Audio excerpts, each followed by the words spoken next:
cozy friends. Hi, I want to try something new.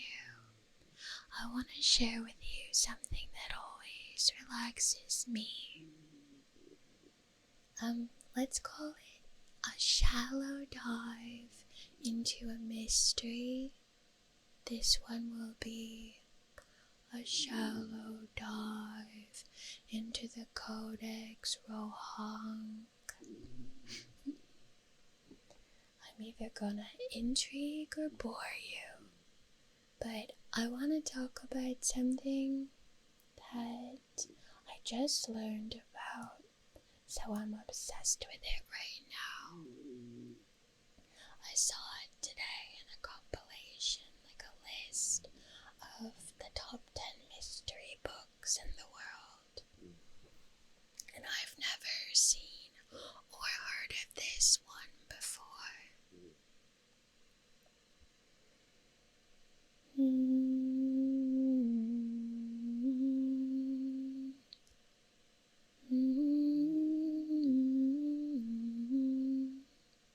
I don't know if you can hear it, but my dog is on my lap and he's snoring. I think you can sort of hear it, maybe. If you can, you are blessed by the sound of a snoring poodle mix. And anyway, this sort of thing really relaxes me because it gives my brain one thing to focus on, and then I can fall asleep and wake up and rewatch and learn what I missed. It's one of my favorite things to do. So first things first, let your body settle into a comfortable pose. Let your breathing slow.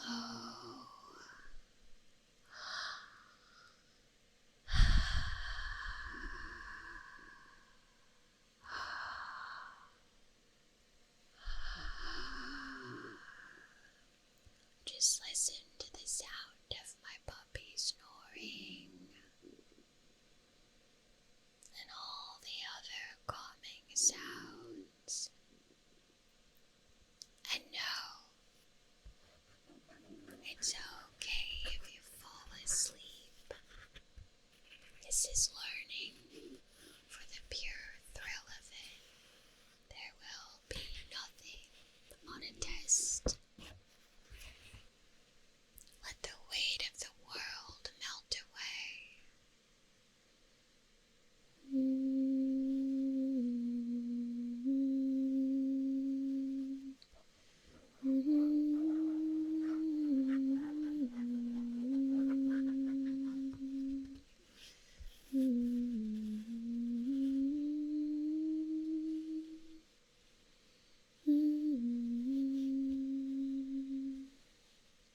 I'm gonna be showing some pictures from the book, but you can still just close your eyes if you want and enjoy your imagination. This is a shallow dive, and we aren't here to solve a mystery. We're just here to enjoy it. So let's explore this cryptic ancient manuscript, one that has perplexed historians and scholars and collectors since it came to light.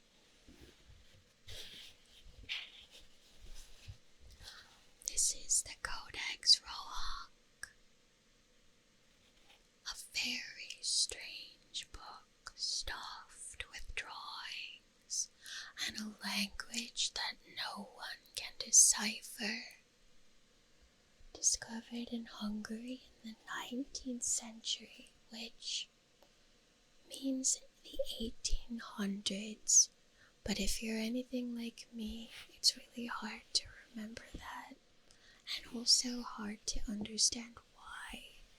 But anyway, the 1800s.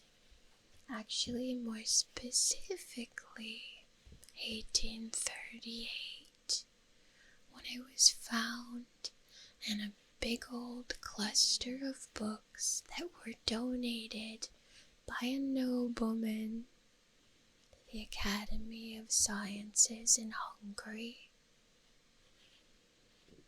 All of the pages are filled with symbols and pictures and a language that no one understands anymore.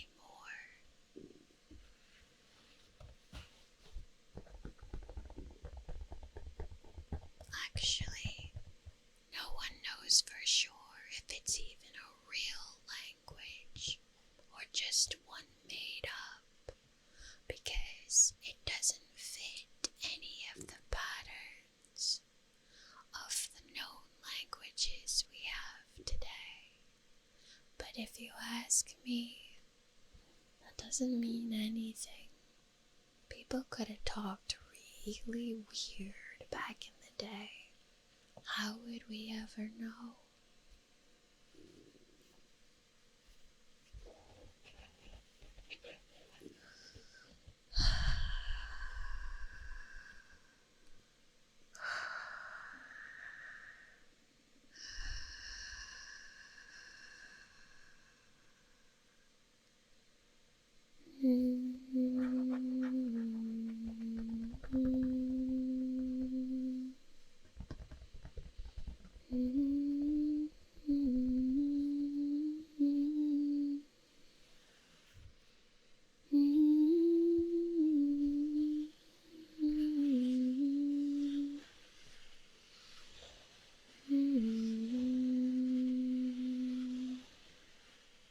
Look at all the pages, yellow and delicate, and the handwriting, it's like super thick letters and the weight of unknown knowledge. And it's like it's all done by one person's actual handwriting, not the way they were trained to write like everyone else, if that makes any sense. Like if you look at a monastery's illuminated manuscripts, you can probably see differences if you're trained, but they're not like immediately obvious. This handwriting looks like someone's personal handwriting, which I find really, really fascinating. Almost like it's someone's super elaborate journal. It makes me want to make a super elaborate journal. But I don't want anyone to ever read my journal. So, no.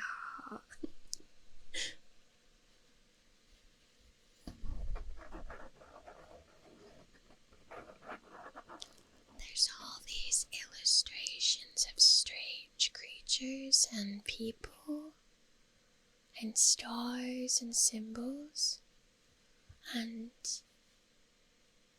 wow, I wish someone would do a handwriting analysis on it. Like say what the thickness of the letters or how solid and bold they are. Or like the tilt of them.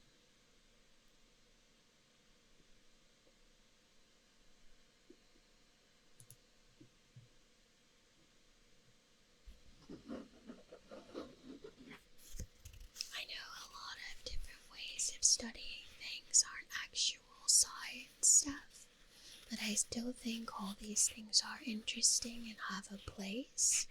And I also really like the holistic method of studying things, like every possible angle you can think of in all the ways that people study things. I just think that's neat, because why not?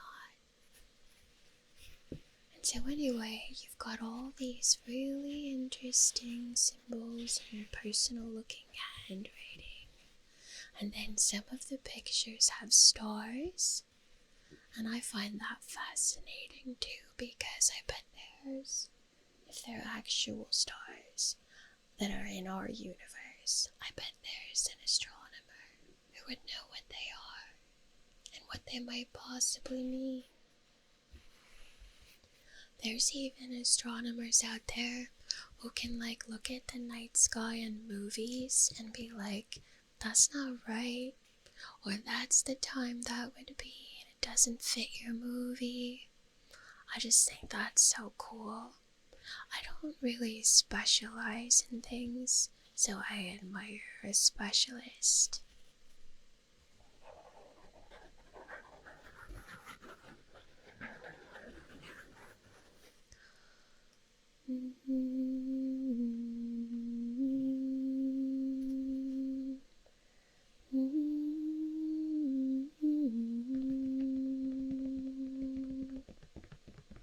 And every page is weird.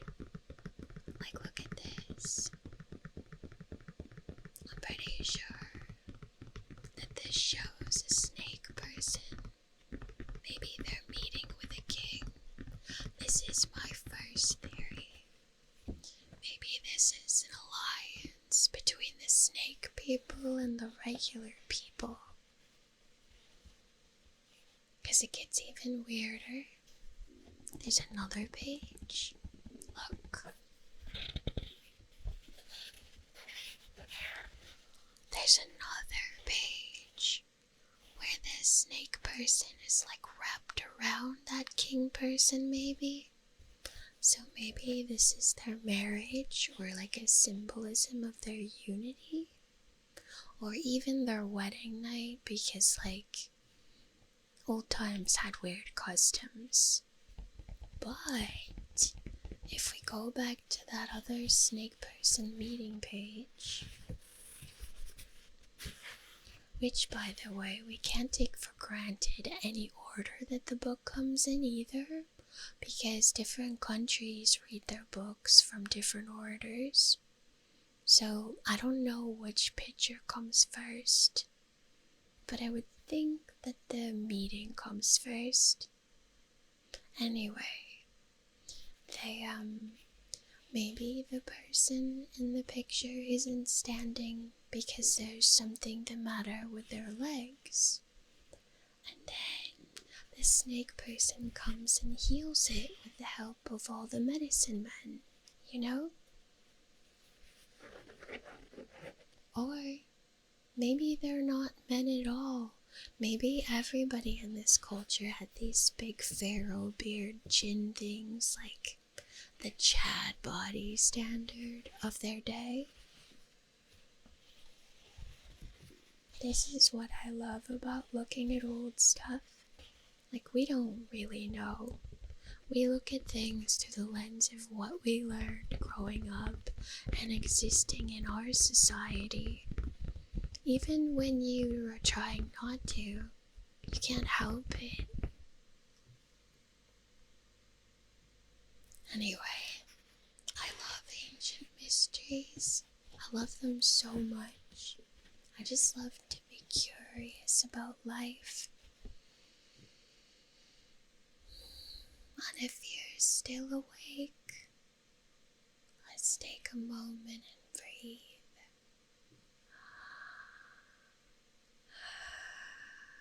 Let go of any tension. You are safe. You are here in this moment of calm.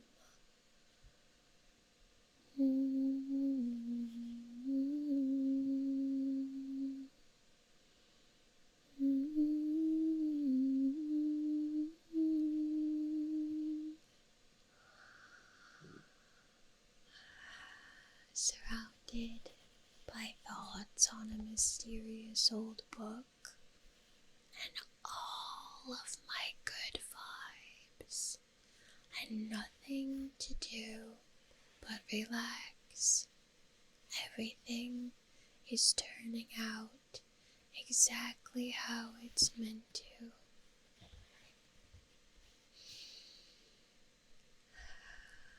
Thank you for joining me on this shallow